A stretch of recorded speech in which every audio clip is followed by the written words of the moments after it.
1719 gate of rules. जिस Holi scripture के बारे में सरियाना तारिन बात कर रही थी उसी सोल्टास होली स्क्रिप्चर में मैजिकल पिरामिड का अस्तित्व दर्ज था, जिसे स्टोन ऑफ इटर्नल लाइफ के नाम से जाना जाता था। जब सरियाना तारिन ने होली स्क्रिप्चर का उल्लेख किया तो 99% संभावना यही थी कि वह वही सोल्टास होली स्क्रिप्चर हो जिसका जिक्र एम्पीरियन डिवाइन मिस्ट ने किया था। तो क्या होली स्क्रिप्चर में कही गई ये तथाकथित विशेष सोल बॉडी भी मैजिकल पिरामिड से जुड़ी हुई थी? उस क्षण वीर को महसूस हुआ कि उसकी हथेलियों से ठंडा पसीना टपक रहा है। सौभाग्य से उसके सामने मौजूद ये भयावह स्त्री भी उसके इनर वर्ल्ड में मौजूद मैजिकल पिरामिड के अस्तित्व को महसूस नहीं कर पाए। शायद इसलिए क्योंकि वीर ने मैजिकल पिरामिड को बहुत लंबे समय तक धारण किया था, उसकी आत्मा पर मैजिकल पिरामिड का सूक्ष्म प्रभाव पड़ चुका था। इसी कारण सरियाना तारिन ने वीर की आत्मा को सोल्टास होली स्क्रिप्चर में दर्ज उस विशेष सोल बॉडी से कुछ हद तक मिलता जुलता समझ लिया। इस प्रकार की आत्मा को इटर्नल सोल कहा जाता था। इसकी दुर्लभता को शब्दों में बयान करना असंभव था। इसकी तुलना में मोहिनी मयाकान की हाफ होली बीस्ट ब्लडलाइन कुछ भी नहीं थी। हालांकि हाफ होली बीस्ट बॉडी दुर्लभ था, लेकिन किसी ब्रह्मांड में हर अरब वर्षों में उसका प्रकट होना कोई असामान्य बात नहीं थी। लेकिन सोल्टास होली स्क्रिप्चर में दर्ज इटर्नल सोल की बात करें तो लगातार कई महान आपदाओं के दौरान पूरे 33 हेवेंस में भी उसका कोई निशान नहीं मिला था। इसी वजह से सरियाना तारिन ने यह बात केवल यूं ही कह दी थी। वह कभी भी यह विश्वास नहीं कर सकती थी कि वीर जैसा एक ह्यूमन उस इटर्नल सोल को धारण कर सकता है, जिसका उल्लेख सोल्टास की किंवदंतियों में किया गया था और जो 10 अरब वर्षों पहले ही अस्तित्व से लुप्त हो चुका था। लेकिन सरियाना तारिन की बातें सुनने के बाद ड्यूक फुलमून के भीतर तीव्र ईर्ष्या की लहर उठी। ये स्पष्ट रूप से पहली बार था जब सरियाना तारिन ने वीर को देखा था, फिर भी उसने कह दिया था कि यदि वीर एक सोल्टास होता तो वह उसे अपना डिसाइपल स्वीकार कर लेती। ड्यूक फुलमून अच्छी तरह जानता था कि सरियाना तारिन ऐसी महाशक्ति थी जिसका हृदय आकाश से भी ऊंचा था। अपने पूरे जीवन में उसने कभी कोई डिसाइपल स्वीकार नहीं किया था, और पुरुष डिसाइपल तो बिल्कुल ही नहीं। यदि ड्यूक फुलमून को सरियाना तारिन का डिसाइपल बनने का अवसर मिलता तो वह अपनी आधी आयु का बलिदान देने को भी तैयार हो जाता। लेकिन उसके प्रकट होने के बाद उसने ड्यूक फुलमून जैसे व्यक्ति की ओर, जो कि उसी की ओर से था, एक नज़र तक नहीं डाली, बल्कि वीर जैसे एक बाहरी व्यक्ति से बात की। इससे ड्यूक फुलमून के भीतर अजीब सी घुटन और बेचैनी पैदा हो गई। वीर तो केवल एक मानव था, फिर क्यों? वीर की डिवाइन रून आर्ट्स भले ही शक्तिशाली हों, लेकिन सरियाना तारिन जैसे उच्च स्तर की शक्ति के सामने डिवाइन रून आर्ट्स का क्या ही अर्थ था? जब ड्यूक फुलमून शोक में डूबा हुआ था तब वीर जमीन पर स्थिर खड़ा रहा। उसके इनर वर्ल्ड की तरंगें न्यूनतम स्तर तक दबा दी गई थीं, और पूर्ण सतर्कता बनाए रखते हुए भी उसने अपने बाहरी रूप को यथासंभव शांत रखा। फिर अंततः सरियाना तारिन ने मुड़ने का इरादा किया, जैसे वह वहां से जाने ही वाली हो। वीर का मन थोड़ा ढीला पड़ा। उसके लिए हर एक सेकंड एक वर्ष के समान लग रहा था। वह बस यही चाहता था कि यह भयावह स्त्री जितनी जल्दी आई थी उतनी ही जल्दी गायब हो जाए। लेकिन तभी ड्यूक फुलमून ने सरियाना तारिन को पुकारा। सोल एम्प्रेस, ड्यूक फुलमून ने हिम्मत जुटाकर कहा। ये सुनते ही वीर के भीतर घबराहट दौड़ गई। वह मन ही मन चाहता था कि इस शापित मूर्ख को अभी मारकर यही समाप्त कर दे। क्या बात है? सरियाना तारिन ने सिर घुमाकर ड्यूक फुलमून की ओर देखा। सरियाना तारिन की ठंडी नज़रों को अपने ऊपर पड़ते देख ड्यूक फुलमून के घुटने अचानक कमज़ोर पड़ गए। उसने जोर से निगलते हुए हकलाकर कहा, वे लोग उधर, वे। कुछ समय तक ड्यूक फुलमून के पास कहने के लिए शब्द ही नहीं थे। वह सरियाना तारिन से यह नहीं कह सकता था कि वह उसकी ओर से वीर को मार दे, लेकिन वह इस अवसर को छोड़ना भी नहीं चाहता था। सरियाना तारिन ने हल्के से भौहें सिकोड़ लीं। तुम मुझसे अपने निजी झगड़े सुझाने को नहीं कह रहे हो, है ना? सरियाना तारिन एक नज़र में ही देख सकती थी कि ड्यूक फुलमून का वीर और उसके साथियों से बैर था। नहीं, मैं ऐसा साहस नहीं कर सकता। ड्यूक फुलमून ने तुरंत इनकार कर दिया। उसकी हैसियत ही क्या थी? वह तो इस बात के लिए ही और धरती का आभार मान रहा था कि सरियाना तारिन ने उसकी जान बचा ली थी। वह और सरियाना तारिन एक ही प्रभाव या शक्ति से संबंधित भी नहीं थे, तो फिर उसके पास ऐसी क्या योग्यता थी कि वह उससे अपने बदले की आग बुझाने के लिए सहायता मांगने की सोचता? जहां तक वीर के शरीर पर मौजूद कथित रहस्यों का उपयोग करके सरियाना तारिन को लुभाने की बात थी, ड्यूक फुलमून को स्वयं भी यह स्पष्ट नहीं था कि ऐसे रहस्य वास्तव में मौजूद हैं भी या नहीं। वह केवल इतना ही समझ पा रहा था कि वीर की उम्र बेहद कम थी, फिर भी डिवाइन रून आर्ट्स में उसकी क्षमता असाधारण और सामान्य समझ से कहीं अधिक थी। लेकिन वीर के साथ वास्तव में क्या चल रहा था, ये बात ड्यूक फुलमून खुद भी साफ तौर पर नहीं कह सकता था। असुरा रोड के भीतर मौजूद विभिन्न प्रभावों की नज़र से देखें तो वीर का सबसे बड़ा मूल्य यही था कि वह डिवाइन रून सिंबल्स तैयार कर सकता था और उनके जरिए अपार धन उत्पन्न कर सकता था। लेकिन सरियाना तारिन के लिए, जिसकी स्थिति ट्रू डिवाइनिटी स्तर के व्यक्ति के समान थी, धन का कोई आकर्षण कैसे हो सकता था? इसी कारण संभावना यही थी कि वीर के शरीर पर ऐसा कुछ भी नहीं था जो सरियाना तारिन को आकर्षित कर सके। जब ड्यूक फुल मून इन विचारों में खोया हुआ था तब तक सरियाना तारिन वहां से तैरते हुए दूर जा चुकी थी। पीछे खड़ा ड्यूक फुल मून उसकी जाती हुई पीठ को देखता रह गया और उसके चेहरे पर ईर्ष्या, असंतोष और कुरूप भाव उभर आए। उसने वीर की ओर देखा और उसी क्षण वीर ने भी उसकी ओर दृष्टि डाली। ड्यूक फुल मून की ओर 3 लोग थे जबकि वीर की ओर 5 साथी खड़े थे। हवा के बीच उनकी नजरें टकराईं और उसी पल उनके बीच चिंगारियां सी फूट पड़ीं जिनके साथ तीव्र और उग्र किलिंग इंटेंट उमड़ पड़ा। दोनों ही एक दूसरे को जीवित छोड़ने के इच्छुक नहीं थे। इस समय वीर मन ही मन यह आकलन कर रहा था कि बिना किसी छिपे हुए हमले के सीधे टकराव की स्थिति में ड्यूक फुल मून को मारने की उसकी कितनी संभावना थी। साथ ही वह यह भी सोच रहा था कि क्या ड्यूक फुल मून के अन्य समूह सदस्य समय रहते वहां पहुंच सकते थे। और सबसे महत्वपूर्ण बात यह थी कि सोल इम्प्रेस सरियाना तारिन इस पूरे मामले को किस दृष्टि से देखेगी। क्या वह इस परीक्षण में डिवाइन वॉइड किंगडम के डिसाइपलों की जान की गारंटी देने का इरादा रखती थी। इन तमाम शंकाओं और अनिश्चितताओं के कारण वीर ने हमला नहीं किया। दूसरी ओर ड्यूक फुल मून वीर के पास मौजूद असंख्य डिवाइन रून सिंबल्स और उसके साथ खड़े कई साथियों से भीतर ही भीतर गहराई से भयभीत था। तुम छोटे बदमाश खुद को बहुत भाग्यशाली समझो, ड्यूक फुल मून ने व्यंग्य से कहा। क्या तुम्हें लगता है कि कुछ डिवाइन रून सिंबल्स के सहारे तुम जो चाहो कर सकते हो? उन्हें अच्छे से संभाल कर रखना और सब एक साथ खर्च मत कर देना, क्योंकि जिस दिन वे खत्म हो गए उस दिन मैं तुम्हें कुत्ते या मुर्गे की तरह आसानी से काट डालूंगा। सच में, क्या तुम्हें डर नहीं लगता कि इतनी बकबक करते हुए हवा तुम्हारी जीभ काट लेगी? मुझे समझ नहीं आता कि किस परिवार ने इतनी लापरवाही दिखाई कि तुम्हें जंजीरों में बांधना ही भूल गया। एक कुत्ते की तरह तुम्हें कुत्ते जैसी समझ होनी चाहिए। तुम खुद को क्या समझते हो? अगर थोड़ी देर पहले सोल इम्प्रेस प्रकट नहीं हुई होती तो तुम अब तक मर चुके होते। मोहिनी मयाकान कभी भी शब्दों की लड़ाई में पीछे हटने वाली नहीं थी। जैसे ही ड्यूक फुल मून ने वीर को अपशब्द कहने शुरू किए उसने तुरंत तीखे शब्दों में उसका विरोध किया। हे तुम घटिया औरत, क्या तुम वीर की महिला नहीं हो? मैं बहुत जल्द तुम्हें इस तरह के आदमी को चुनने पर पछतावा करवाऊंगा। उस समय शायद तुम्हें इसमें मजा भी आने लगे। ड्यूक फुल मून ने कामुक और घृणित मुस्कान बिखेरी, फिर मुड़कर वहां से चला गया। डिवाइन वॉइड किंगडम के अन्य 2 डिसाइपल्स भी जल्दी से उसके पीछे चल पड़े और जाते समय अपने आसपास पर कड़ी नजर बनाए रखी। तीनों को जाते हुए देखकर ब्राइट मून ने अपनी तलवार की धार को हल्के से छुआ। उसने भौहें सिकोड़ते हुए कहा, क्या हम उन्हें यूं ही जाने देंगे? सिर्फ इस बार, वीर ने उदासीन स्वर में कहा। ड्यूक फुल मून पहले ही उसके जानी दुश्मनों की लिस्ट में शामिल हो चुका था। बस इस समय बहुत अधिक परिवर्तनशील तत्व मौजूद थे, इसलिए उसने हमला नहीं किया। अभी थोड़ी देर पहले हुई उस संक्षिप्त भिड़ंत के बाद वीर का समूह और भी अधिक सावधानी के साथ आगे बढ़ने लगा। यदि वे दूसरे स्तर के मॉन्स्टर्स से बच सकते थे तो वे उन्हें टालने की पूरी कोशिश कर रहे थे।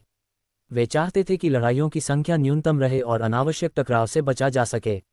इस तरह वे वीरान भूमि के भीतर और भी गहराई तक बढ़ते चले गए, और जितना अधिक वे अंदर जाते जा रहे थे उतना ही आकाश में फैली अराजक ऊर्जा और भारी होती जा रही थी। अनंत दूरी में वे धुंधली सी दृष्टि से एक विशाल धातु का दरवाजा देख पा रहे थे। वह किसी पर्वत श्रृंखला की तरह प्रतीत हो रहा था, मानो समय के अंत तक फैला हुआ हो। उस धातु के दरवाजे से गहरे, शांत और रहस्यमय प्रतीकों की तरंगें लगातार फैल रही थीं। वे अत्यंत विशाल और अकल्पनीय रूप से रहस्यमय थीं। लगातार गोल्डन लाइट बिखेरते हुए उन धातु दरवाजों को देखकर ब्राइट मून की आंखों में चमक उभर आई और उन पर एक अजीब सा भाव छा गया। Gate of rules. पहले जो जानकारी मैंने खरीदी थी उसके अनुसार यही 3rd लेवल का प्रवेश द्वार है। 3rd लेवल की ओर ले जाने वाला ये गेट ऑफ रूल्स विशेष रूप से अलग और अनोखा है। ओह, विशेष? वीर रुक गया और हल्की चौंक के साथ पूछ बैठा। हाँ, गेट ऑफ रूल्स से आगे बढ़ने के बाद इस अंतिम परीक्षण में अलग अलग फाइटिंग मास्टर्स के बीच का अंतर और भी अधिक बढ़ जाएगा। जो शक्तिशाली हैं वे और भी शक्तिशाली बनेंगे, उन्हें अधिक पॉइंट्स और बेहतर रिवॉर्ड्स मिलेंगे। वहीं जो कमज़ोर होंगे वे सीधे तौर पर बाहर कर दिए जाएंगे। ब्राइट मून ने ये कहते हुए सामने की ओर देखा। उसकी आंखों में बेचैन उत्सुकता और प्रत्याशा साफ झलक रही थी। अपने स्वयं के टैलेंट के स्तर के साथ जब वह गेट ऑफ रूल्स को पार करेगी तो आखिर उसे किस तरह का दृश्य देखने को मिलेगा। जैसे ही वीर पवित्र आध्यात्म के ऑरा से भरे उस गेट की ओर बढ़ा, एक के बाद एक लगातार अधिक शक्तिशाली ऑरा प्रकट होने लगे। जिन लोगों ने पहले स्तर को पूरा कर लिया था और जो दूसरे स्तर की दुनिया में इधर उधर बिखरे हुए थे, वे सभी अब पवित्र आध्यात्म के गेट की दिशा में इकट्ठा होने लगे। ये सभी लोग अपनी अपनी विशाल शक्तियों के असाधारण डिसाइपल थे। पहले और दूसरे तल की भीषण लड़ाइयों से गुजरने के बाद उनमें से बहुत अधिक लोग नहीं मरे थे। केवल कुछ बेहद दुर्भाग्यशाली फाइटिंग मास्टर्स जो मॉन्स्टर से घिर गए थे वही मारे गए थे। वह रहा डिवाइन वॉइड किंगडम का वही कोई क्राउन प्रिंस आ रहा है। मोहिनी मयाकान ने अचानक टिप्पणी की जब वे पवित्र आध्यात्म के ऑरा से सजे के गेट ऑफ रूल्स के पास पहुंचने लगे। वीर ने पीछे मुड़कर देखा। उसने कई पुरुषों और महिलाओं को देखा जिन्होंने पंखों जैसे वस्त्र पहन रखे थे और जिनके सिरों पर सितारों से सजे मुकुट थे। वे सभी एक युवा पुरुष को घेरे हुए थे जिसने ड्रैगन क्राउन पहन रखा था और उसके बाल खुले हुए थे। वह युवा एक विशाल सिल्वर पाइथन के सिर पर खड़ा था जो पहाड़ जितना बड़ा था। सिल्वर पाइथन आगे बढ़ते हुए अपने शरीर को मोड़ रहा था और उसके गुजरने से जमीन पर गहरी खाइयां बनती जा रही थीं। यह युवा तेजस्वी और जोश से भरा हुआ था और उसके चेहरे पर अन्य सभी लोगों के प्रति तिरस्कार साफ झलक रहा था।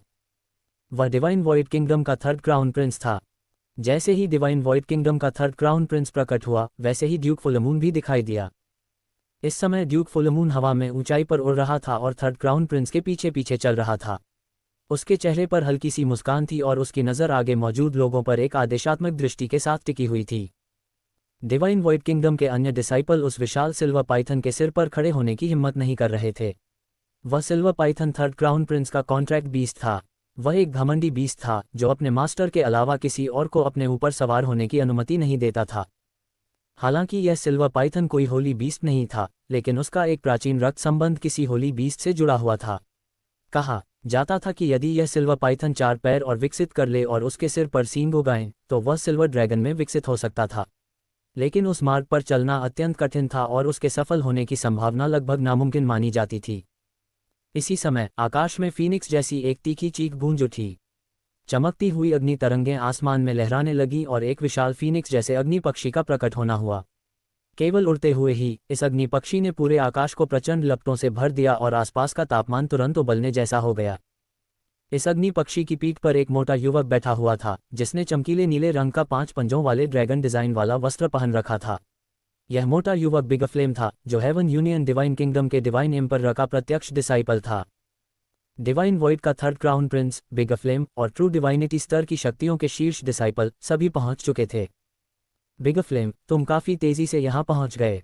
मुझे तो लगा था कि शायद तुम्हारी किस्मत मेरी सोच से भी खराब होगी और तुम यहां के मॉन्स्टर से घिर जाओगे। अगर ऐसा हो जाता तो तुम्हारा यह मोटा शरीर तो कब का गायब हो गया होता। बिग फ्लेम को आते देखकर थर्ड क्राउन प्रिंस ने उपहास भरे स्वर में कहा। 1720 मिस सर्विता से फिर से मुलाकात। बिग फ्लेम को आते देखकर थर्ड क्राउन प्रिंस ने उपहास भरे स्वर में कुछ मजाकिया शब्द कहे। हाँ, मुझे अपने बारे में चिंता करने के लिए क्राउन प्रिंस का धन्यवाद करना चाहिए। जब मैं यहाँ पहुंचा था तब मैं सच में बहुत डरा हुआ और बदहाल था। सौभाग्य से किसी तरह लड़खड़ाते हुए यहाँ तक पहुँच गया। मैं भला आपकी तुलना कैसे कर सकता हूँ, क्राउन प्रिंस महामहिम जो इतने अद्वितीय रूप से बुद्धिमान और कुशल हैं। आप तो शायद जमीन पर लेटकर भी यहाँ पहुँच सकते हैं। आह, सही कहा, इस पवित्र आध्यात्म के गेट पर क्या अद्वितीय रूप से बुद्धिमान और कुशल क्राउन प्रिंस स्काई लेवल की कठिनाई स्तर को चुनौती देने की योजना बना रहे हैं। बिग फ्लेम के शब्द विनम्र और अधीनस्थ जैसे लग रहे थे, लेकिन यदि कोई मूर्ख न हो तो वह उनमें छिपे व्यंग्य को साफ तौर पर सुन सकता था। डिवाइन वॉइड क्राउन प्रिंस ने ये शब्द सुनते ही भौहें सिकोड़ लीं। वह अच्छी तरह जानता था कि बिग फ्लेम की बातों का सबसे महत्वपूर्ण हिस्सा अंत में छिपा हुआ था। बिग फ्लेम चाहता था कि वह पवित्र आध्यात्म के गेट की स्काई लेवल की कठिनाई को चुनौती दे। अंतिम परीक्षा का पवित्र आध्यात्म का गेट बेहद विशेष था। इससे पहले तक सभी परीक्षण को चुनौती देने वाले एक साथ रखे जाते थे और समूह में स्तर पार कर सकते थे। लेकिन पवित्र आध्यात्म के गेट पर हर व्यक्ति को अलग कर दिया जाता था और साथ ही उसे अपनी कठिनाई स्वयं चुननी पड़ती थी। चाहे कोई भी कठिनाई चुनी जाए, जैसे ही कोई पवित्र आध्यात्म के गेट को पार करता वह तीसरे स्तर में पहुंच जाता। अंतर बस इतना था कि पवित्र आध्यात्म के गेट पर जितनी अधिक कठिनाई चुनी जाती उतने ही बेहतर पुरस्कार मिलते और उतना ही अधिक अंतिम परीक्षण का पूर्णता प्रतिशत होता। बेशक इसका मतलब ये भी था कि खतरे भी उतने ही अधिक होते। हर कठिनाई को 4 संभावनाओं में बांटा गया था: पूर्ण रूप से पूरा करना, आंशिक रूप से पूरा करना, मुश्किल से पार करना और मृत्यु। यदि कोई अपनी चुनी हुई कठिनाई को पूर्ण रूप से पूरा कर लेता तो उसके पुरस्कार कहीं अधिक होते और अंतिम परीक्षण का पूर्णता प्रतिशत भी काफी ऊंचा होता। आंशिक रूप से पूरा करने पर पुरस्कार और पूर्णता प्रतिशत दोनों ही कम हो जाते। जहां तक मुश्किल से पार करने की बात थी उसमें कोई भी पुरस्कार नहीं मिलता था और दिया जाने वाला पूर्णता प्रतिशत भी सबसे कम होता था। फिर भी व्यक्ति सुरक्षित रूप से तीसरे स्तर में प्रवेश कर सकता था और मृत्यु की बात करने की कोई आवश्यकता नहीं थी। वह पवित्र आध्यात्म के गेट का सबसे भयानक परिणाम था, जहां व्यक्ति भीतर ही मारा जाता था। इसम स्काई लेवल की कठिनाई पवित्र आध्यात्म के गेट की सबसे ऊंची कठिनाइयों में से एक थी। प्राचीन काल से लेकर अब तक अनगिनत गर्वित और टैलेंटेड फाइटिंग मास्टरों ने अंतिम परीक्षण में भाग लिया था, लेकिन जो लोग स्काई लेवल की कठिनाई को चुनने का साहस कर पाते थे वे बेहद ही दुर्लभ थे। और जिन्होंने उसे चुना भी था, उनमें से कभी कोई ऐसा नहीं हुआ था जो उसे पूर्ण रूप से पूरा कर सका हो। केवल आंशिक रूप से पूरा कर पाना और अंत तक जीवित रहना ही एक असाधारण उपलब्धि मानी जाती थी। हालांकि डिवाइन वॉइड क्राउन प्रिंस घमंडी था, फिर भी वह अपनी क्षमताओं से भलीभांति परिचित था। उसका अनुमान था कि यदि वह स्काई लेवल की कठिनाई चुनता तो अधिक से अधिक वह बस मुश्किल से ही उसे पार कर पाता या केवल उसका बहुत छोटा प्रतिशत ही पूरा कर पाता। हालांकि वह शायद तीसरे स्तर तक पहुंच जाता, लेकिन उसका पूर्णता प्रतिशत बेहद कम होता और मिलने वाले पुरस्कार भी कुछ खास नहीं होते। इसके अलावा वहां मरने का खतरा भी बहुत अधिक था। भला इतना मूर्खतापूर्ण काम कौन करना चाहेगा? ये बिग फ्लेम साफ तौर पर दुर्भावनापूर्ण इरादों से उसे उकसाने की कोशिश कर रहा था। डिवाइन वॉइड क्राउन प्रिंस कोई मूर्ख नहीं था कि इतनी साफ चाल में फंस जाए। उसने उपहास भरी हंसी के साथ कहा, मुझे अपनी क्षमताओं की पूरी समझ है। स्वाभाविक रूप से मेरे पास स्काई लेवल की कठिनाई को चुनौती देने का सामर्थ्य नहीं है, लेकिन अर्थ लेवल की कठिनाई में खेलने की क्षमता मुझमें भरपूर है। अगर ब्रदर बिग फ्लेम को अपनी शक्ति पर इतना ही गर्व है तो तुम्हें स्वयं स्काई लेवल की कठिनाई को अवश्य आजमाना चाहिए। हाँ हाँ। डिवाइन वॉइड क्राउन प्रिंस की आवाज़ बेहद ऊंची थी। इस समय पवित्र आध्यात्म के गेट के सामने कई विशाल शक्तियों के डिसाइपल इकट्ठा हो चुके थे और सभी की निगाहें उसी पर टिकी हुई थीं।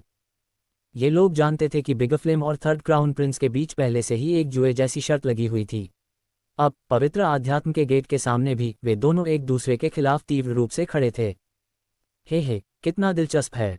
ट्रू डिवाइनिटी स्तर की शक्तियों से आने वाले दो उत्तराधिकारी एक दूसरे को पवित्र आध्यात्म के गेट की स्काई लेवल की कठिनाई में उतरने के लिए उकसा रहे हैं। थोड़ी दूरी पर कई लोग इस तमाशे को मजे लेकर देख रहे थे। वे दोनों बस एक दूसरे को नीचा दिखाने और उकसाने की कोशिश कर रहे हैं। वे अच्छी तरह जानते हैं कि इस तरह उकसाने से सामने वाले पर कोई असर नहीं पड़ेगा। अपनी शक्ति के सहारे वे शायद अर्थ लेवल की कठिनाई को पूर्ण रूप से पूरा कर सकते हैं, लेकिन जहां तक स्काई लेवल की कठिनाई की बात है उसे तो भूल ही जाओ। जब ये लोग आपस में बातें कर रहे थे तो उनकी चर्चा स्वाभाविक रूप से वीर के कानों तक भी पहुंच रही थी। इन लोगों की बातचीत सुनने के साथ साथ और ब्राइट मून द्वारा दी गई व्याख्या को जोड़कर वीर को पवित्र आध्यात्म के गेट के बारे में पहले से ही एक मोटी समझ हो चुकी थी। पवित्र आध्यात्म के गेट पर कठिनाई चुनते समय सबसे अच्छा यही होता था कि ऐसी कठिनाई चुनी जाए जिसे पूर्ण रूप से पूरा किया जा सके। इस तरह प्राप्त होने वाले लाभ सबसे अधिक होते। सबसे खराब स्थिति में भी कम से कम ऐसी कठिनाई चुननी चाहिए थी जिसमें 90% या उससे अधिक की पूर्णता हासिल की जा सके। जब वीर यह सब सोच ही रहा था तभी अचानक पैरों की आहट जैसी एक अनुभूति हुई जिसने उसे भीतर तक ठंडा कर दिया। पवित्र आध्यात्म के गेट के सामने वह एक नीले वस्त्र पहने स्त्री को हवा में ऊंचाई पर तैरते हुए देख सकता था। उसका शरीर आसपास के वातावरण में इस तरह घुला मिला हुआ लग रहा था कि उसकी उपस्थिति को महसूस करना भी कठिन हो रहा था। वीर निश्चित था कि अभी कुछ क्षण पहले तक वह नीले वस्त्र वाली स्त्री वहां मौजूद नहीं थी, लेकिन अब वह अचानक आकाश में प्रकट हो चुकी थी, मानो उसने वहां सीधे टेलीपोर्ट करके प्रवेश किया हो। Soul impress. नीले वस्त्र वाली स्त्री के प्रकट होते ही डिवाइन वॉइड किंगडम का थर्ड क्राउन प्रिंस तुरंत आगे बढ़ा और उसका अभिवादन किया। उसके सामने वह जरा भी घमंड नहीं दिखा रहा था। वह पहले ही देख चुका था कि सोल एम्परर डिवाइन वॉइड ने उसके साथ किस तरह का व्यवहार किया था। सरियाना तारिन ने हल्की सी नज़र से थर्ड क्राउन प्रिंस को देखा और थोड़ा सा झुककर अभिवादन किया। जहां तक पहले बेहद उग्र दिखाई देने वाले बिग फ्लेम की बात थी, उसे आगे बढ़ने का कोई इरादा नहीं था। वह दूर से ही सब कुछ देख रहा था, पूरी तरह शांत और मौन। बिग फ्लेम जानता था कि 37 स्टेप में सेंटो और सोल्टास के बीच युद्ध चल रहा था। असुरा रोड से आने वाले एक सेंट के रूप में वह स्वयं को उनके मामलों में नहीं घसीटना चाहता था। फिर भी ये लगभग तय था कि यह सरियाना तारिन उसके प्रति कोई अच्छा प्रभाव नहीं रखती होगी। ऐसे में जितना हो सके दूर रहना ही सबसे बेहतर था। वह नीले वस्त्र वाली स्त्री कौन है? थर्ड क्राउन प्रिंस उसके प्रति इतना सम्मान क्यों दिखा रहा है? क्योंकि सरियाना तारिन हमेशा निम्न उपस्थिति बनाए रहती थी, इसलिए कई फाइटिंग मास्टर्स उसे पहचान नहीं पाए। जब उन्होंने देखा कि थर्ड क्राउन प्रिंस तक उसके सामने झुक रहा है तो वे सभी चकित रह गए। क्या तुम नहीं जानते कि वह कौन है? क्या तुमने यह नहीं सुना कि कुछ साल पहले डिवाइन वॉइड किंगडम में एक पूर्ण विकसित आइस फीनिक्स उतरा था जिसने सोल एम्परर डिवाइन वॉइड को तक उसके एकांत से बाहर आने पर मजबूर कर दिया था? और वह स्त्री वही है जो उस आइस फीनिक्स पर सवार होकर आई थी। वही है जिसके नाम पर सबसे अधिक पूर्णता प्रतिशत का रिकॉर्ड है, 83%। मैंने सुना है कि पिछले कई वर्षों से वह डिवाइन वॉइड किंगडम में ही ठहरी हुई है और उसका दर्जा सोल एम्परर डिवाइन वॉइड के बराबर माना जाता है। क्या ये सबसे अधिक पूर्णता प्रतिशत का रिकॉर्ड, क्या यही वह है जिसने पहले ही 83% की पूर्णता दर हासिल कर ली थी?